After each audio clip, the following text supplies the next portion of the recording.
po nila. Tandem lift sa ano, sa mas. Diba?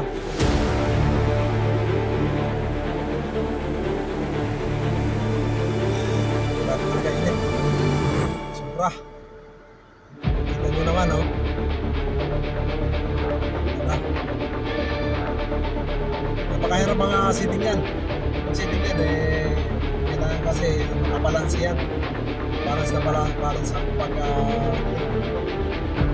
listing na hindi magalaw. Kailangan is-progress na kapag sitting ng smooth yung listing.